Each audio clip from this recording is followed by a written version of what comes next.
Olá, mais uma vez nós estamos com vocês para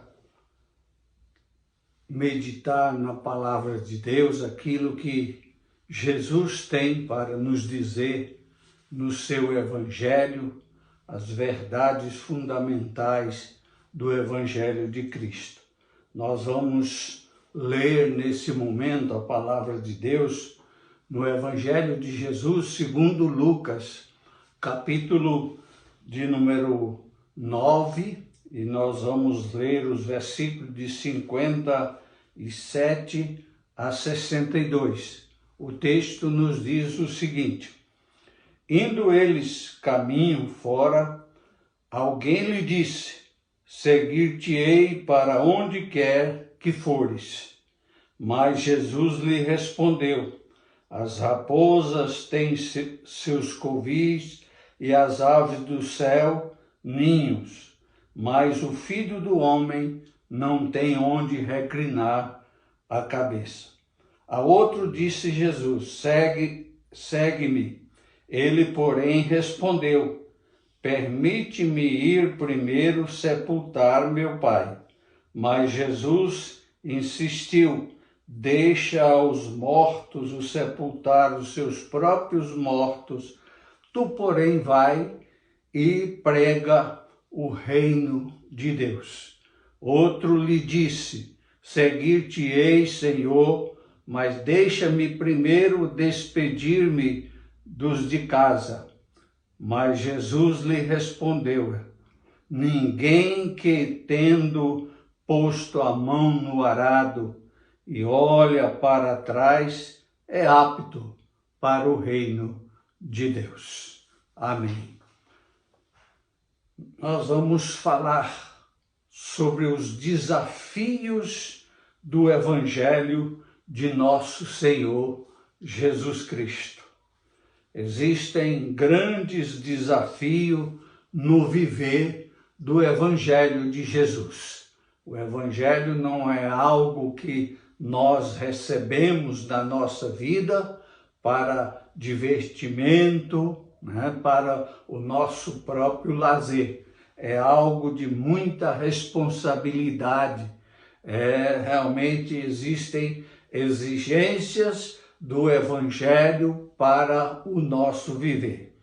O mundo não gosta, de fato, do verdadeiro Evangelho, o Evangelho que é apresentado por Cristo na sua palavra.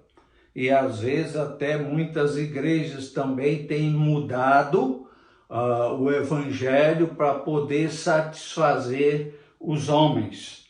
O Evangelho não fala aquilo que os homens querem ouvir. Então, o Evangelho é a palavra de Deus e fala aquilo que Deus quer dizer aos homens, não aquilo que os homens querem ouvir.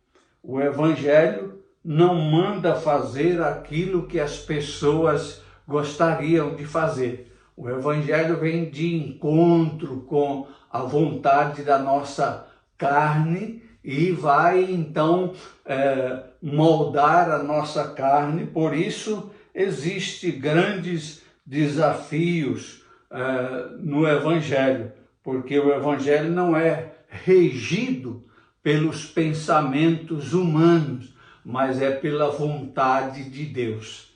E nós vamos ver alguns pontos nesse texto que mostra as exigências de Jesus para segui-lo, para aceitar, para viver o Evangelho, para entrar no reino de Deus. E o primeiro desafio do Evangelho de Jesus, ele não oferece aos homens recompensas materiais. Nós vimos aí o versículo 57 e 58, onde nós lemos: indo eles caminho fora, alguém lhe disse: seguir-te-ei para onde quer que fores. Mas Jesus lhe respondeu: as raposas têm seus covis e as aves do céu ninhos, mas o Filho do Homem não tem onde reclinar a sua cabeça.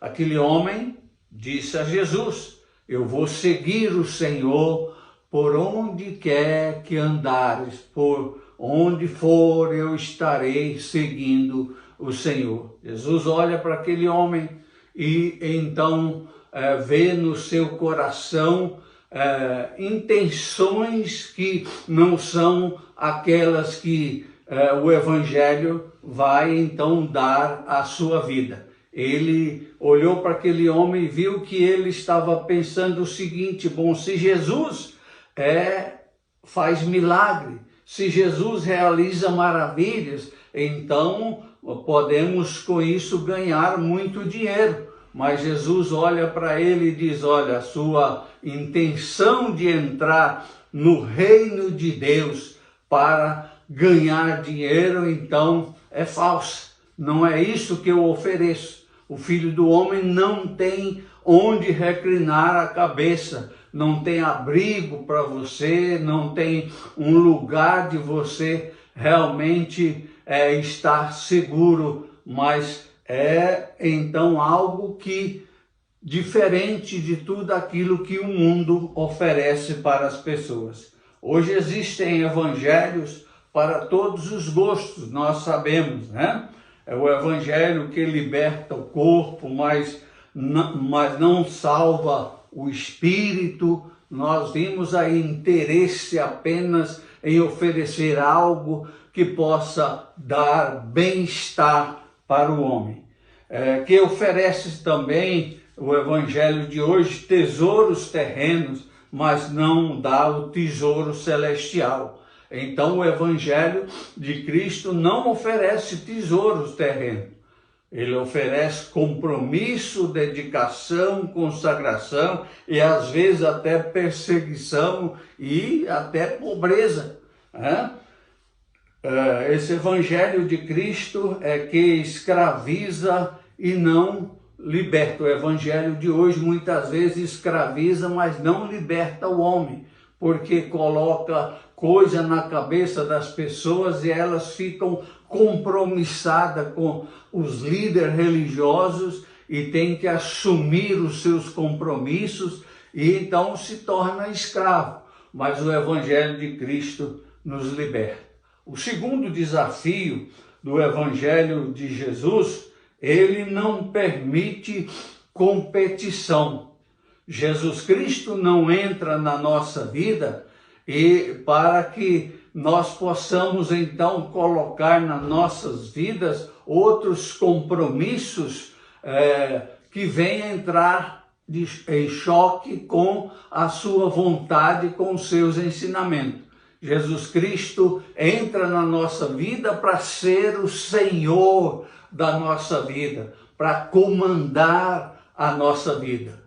Tem uma canção que diz que se ele não for o primeiro na nossa vida, ele não vai ocupar lugar nenhum na nossa vida. Então ele não aceita competição. O versículo 59 e 60 nos fala: a outro disse Jesus: segue-me. Ele, porém, respondeu: permite-me ir primeiro sepultar meu pai. Mas Jesus insistiu: deixe aos mortos o sepultar os seus próprios mortos. Tu, porém, vai e prega o reino de Deus.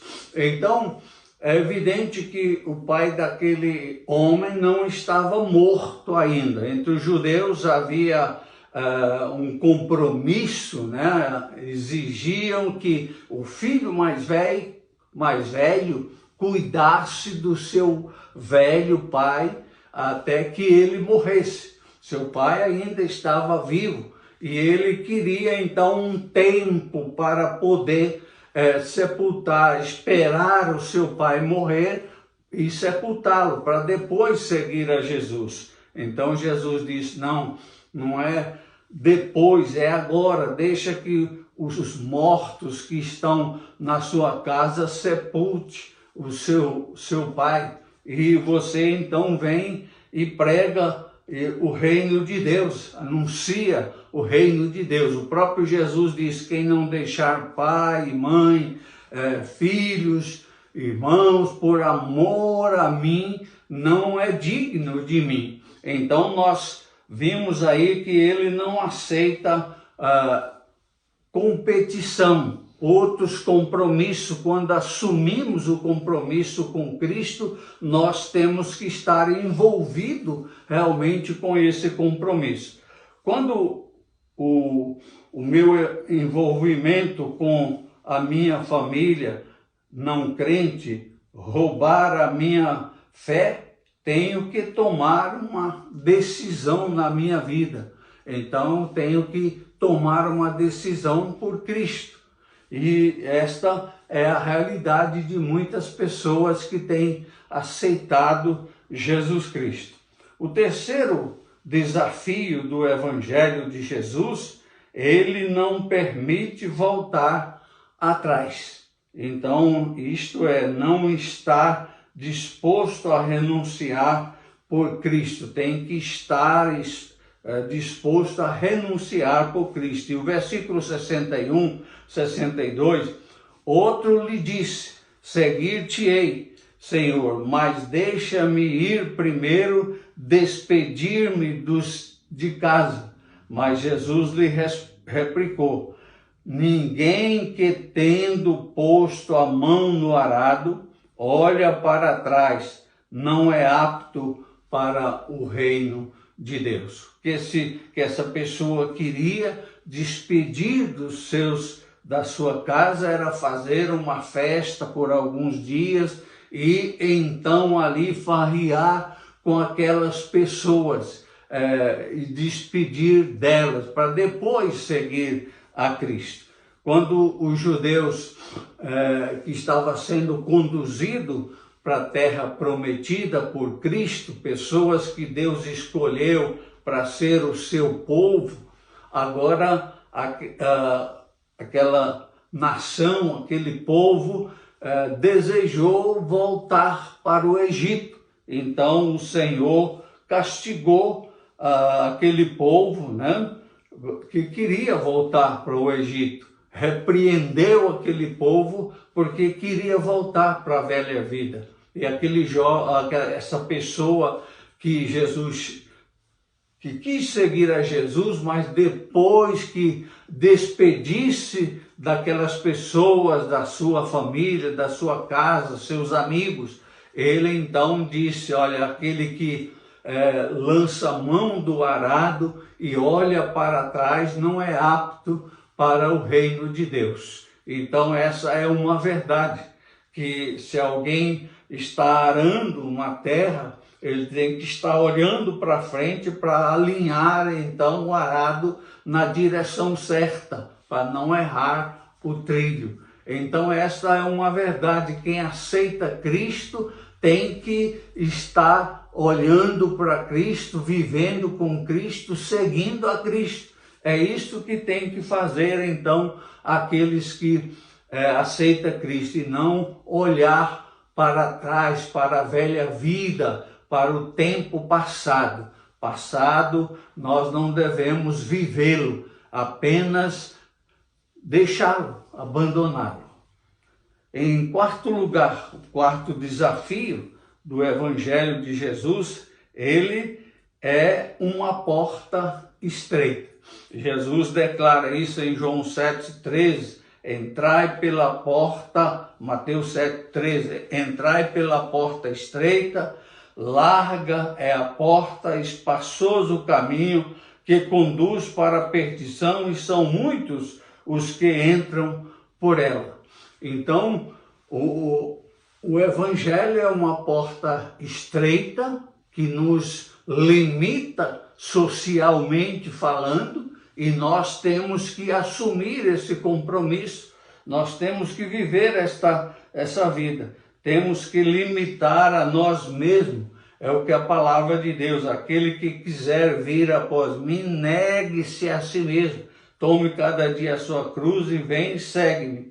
Temos que limitar então a nossa carne nessa vida do evangelho da porta estreita. Temos que limitar então a nossa carne, temos que aprender a viver por Cristo e para Cristo e com Cristo também. Esta é uma realidade.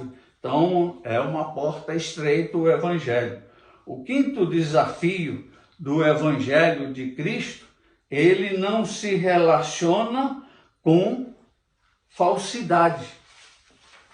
Nós encontramos essa verdade em Mateus 15, 7 a 9, Jesus dizendo aos judeus: hipócritas, bem profetizou Isaías a vosso respeito, dizendo: este povo honra-me com os lábios, mas o seu coração está longe de mim. E em vão me adoram, ensinando doutrinas que são preceitos de homens. Então, Jesus não aceita hipocrisia, não aceita mudança na sua palavra.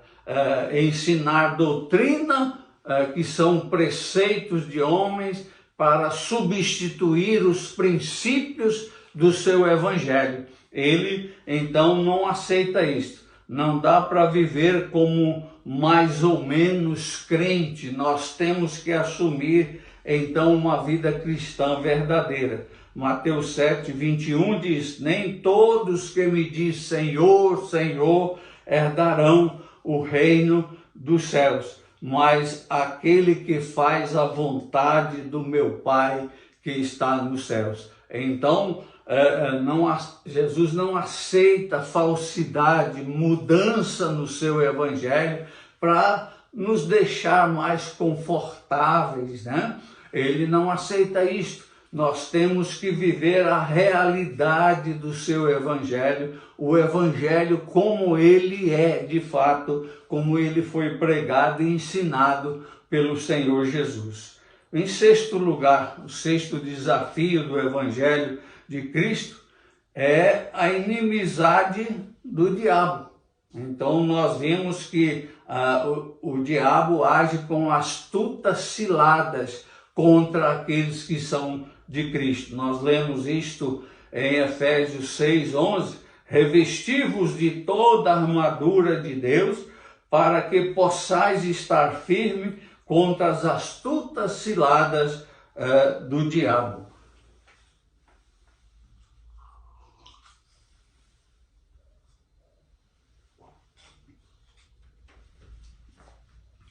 Então, quando nós aceitamos Cristo, porque Cristo nos libertou do império das trevas, do império do diabo, estávamos acorrentados lá e trancado no império do diabo. Cristo invadiu então o império do diabo quando morreu na cruz e nos libertou e nos transportou para o reino de amor, o reino de Cristo. E nós então, agora, o diabo se tornou o nosso adversário, como diz a palavra de Deus. E Paulo está nos falando que para viver então e não ser atingido pelas astutas ciladas de Deus, nós precisamos nos revestir da armadura, de toda a armadura de Deus na nossa vida. As tentações do diabo, elas acontecem nas nossas vidas. Nós lemos isso em Mateus 26, 41, Jesus falando: vigiai e orai para que não entreis em tentação. Na verdade, o espírito está pronto, mas a carne é fraca. As tentações são realidades na nossa vida.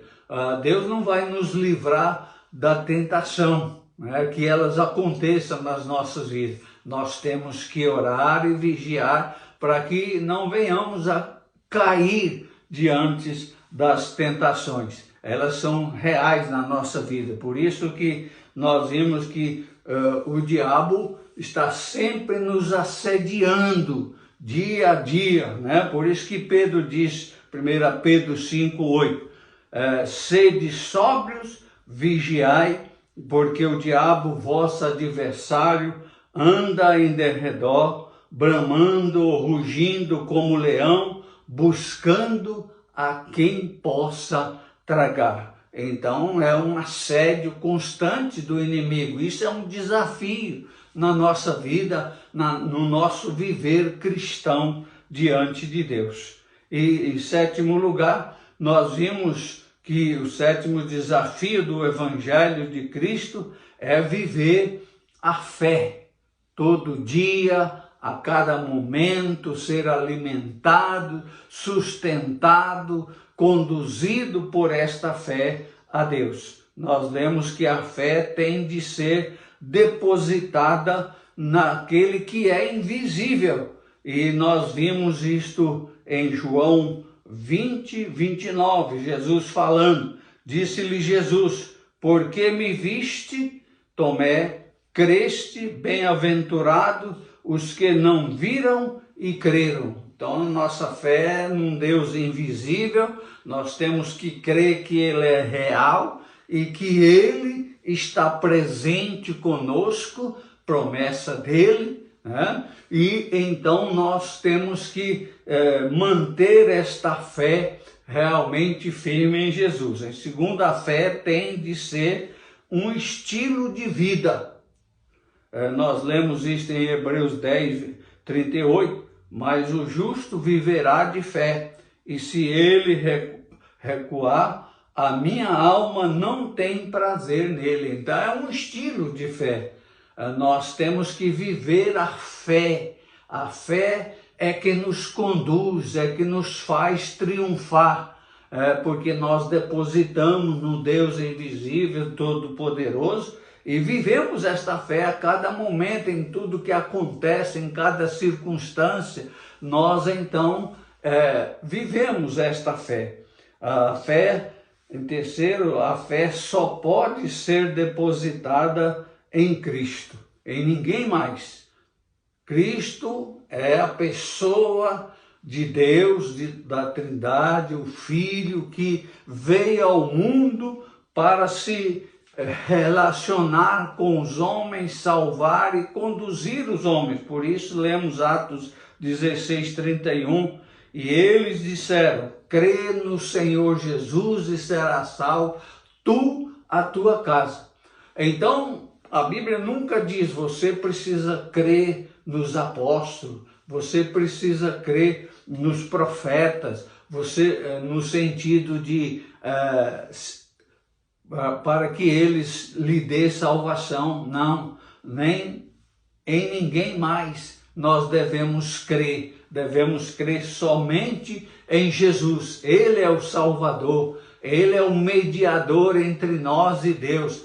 Cultuamos a Deus no nome de Jesus. É Ele então que nos deu a vida eterna quando morreu na cruz. Concluindo então, nós conhecemos muitas pessoas que não suportam os desafios do Evangelho e acabam desistindo. Já conheci pessoas assim nos meus 41 anos de ministério, pessoas desistindo. Quando Jesus estava no mundo, então a Bíblia fala que muitos dos seus discípulos o abandonaram, deixaram, voltaram atrás. E então, às vezes, os desafios do Evangelho, a mensagem séria do Evangelho de Cristo faz pessoas desistirem, então, de seguir a Cristo, porque existem desafios. O Evangelho é um desafio para a nossa vida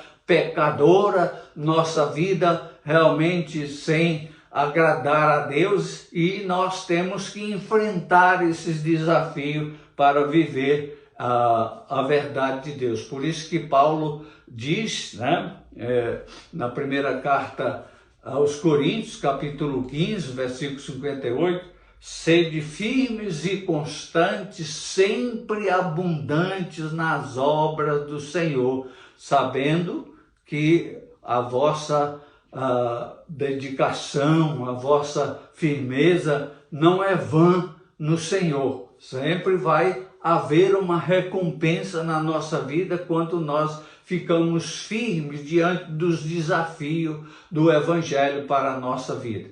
O Evangelho verdadeiro, ele produz, ele traz para as nossas vidas desafio, e até mesmo o inimigo nos ataca porque nós pertencemos a Cristo, ao seu Evangelho verdadeiro. Que Deus nos abençoe.